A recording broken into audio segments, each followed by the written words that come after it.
Well, let's begin with an update on the housing scam. CBI had issued notices to 16 companies who allegedly received undue favors in the multi-crore housing scam.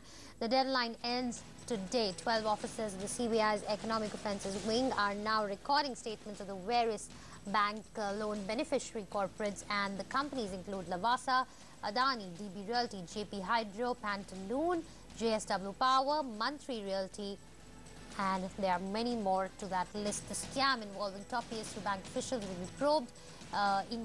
be probed by the Income Tax Department. A day after the CBI arrested top public sector bankers, government and bankers have pointed that the arrests are not an indication of a systemic failure. Yesterday, at least 8 top officials of state-run banks and financial institutions were arrested by the CBI, and the allegations are that they accepted bribes in exchange for disbursing loans to corporate housing and realty companies, despite suspect credit records, and at other times for bailing out realty IPOs. So far, there is no official word on how big the alleged fraud could be, but the scale can be assessed from the fact that these are the most high-profile arrests since the UTI scam. And sources in the CBI believe it could be worth more than 1,000 crore rupees. The arrest followed search and seizure operations at LIC offices across the country. The CBI, it seems, has found a trail of incriminating documents that could implicate many others. Meanwhile, the CBI has asked for the freezing of accounts of 5 top bankers, and notices have, of course, been served.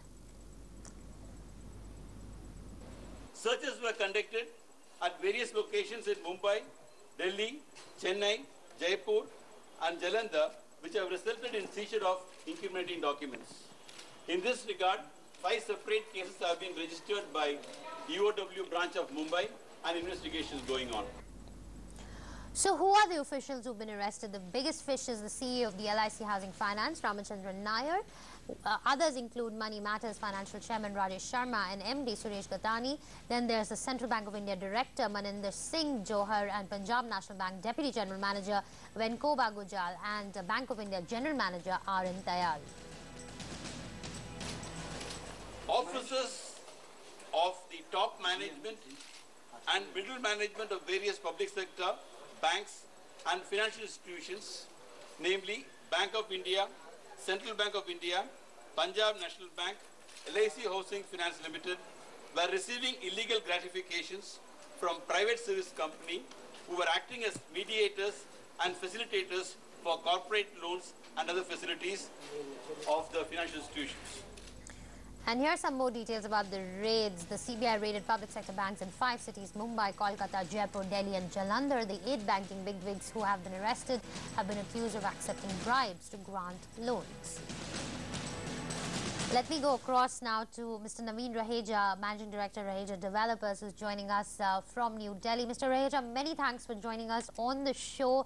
Clearly a very shocking development for a lot of us out there, for the Aam Aadmi, because you associate public sector banks with a lot of credibility, with a lot of trust, and considering there are real estate companies involved here, how worried are you that this is really going to drive buyers away, and once again the buyer is going to be wary of investing in a property?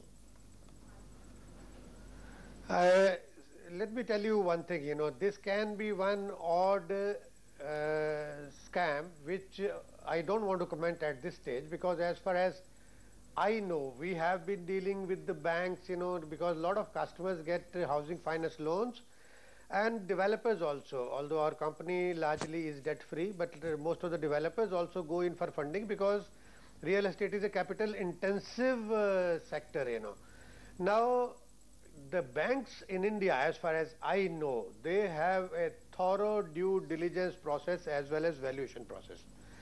They do it through their internal setup also, which they have a well-devised system and methods, as well as normally they go for outside consultants as well. Now, in this particular case, it becomes little shocking and unbelievable that how this kind of thing can happen really, because it is simply does not seem to be that it is possible that these kind of things can be manipulated. Right, Mr. Raheja. So, what is the impact that we see on the real estate sector, considering real estate companies have figured in the 2G scam as well, and now you have this scam. Now, isn't this really like a huge, big, dark cloud that's come on top of the entire real estate community, the developer community? See, one odd incident like this, and that too at this stage we cannot really say that whether this was something which was intentional or it was unintentional or it was just a mistake on part of somebody, unintentional mistake on part of somebody or unintentional slip on the part of somebody. And for this, if we think that the real estate market is going to get affected, I don't think at all. Because but Mr. Raheja, do we see almost prices? all the developers. Yeah, yes. Do we see prices coming down, considering, prices of again are touching new highs once again? Not at all.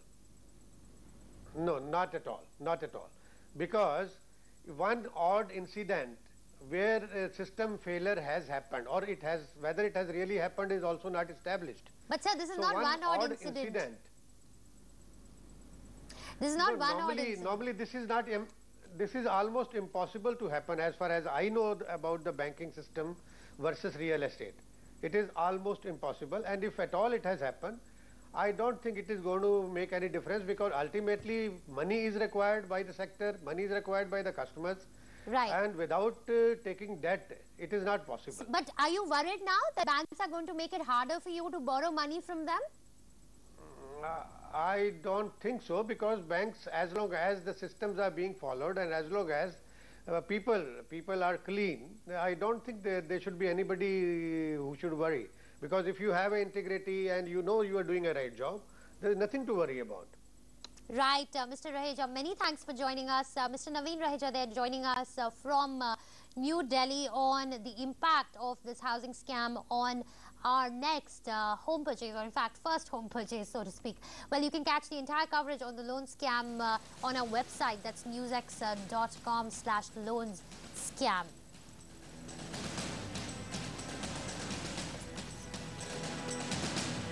Well, let's move on now. India is also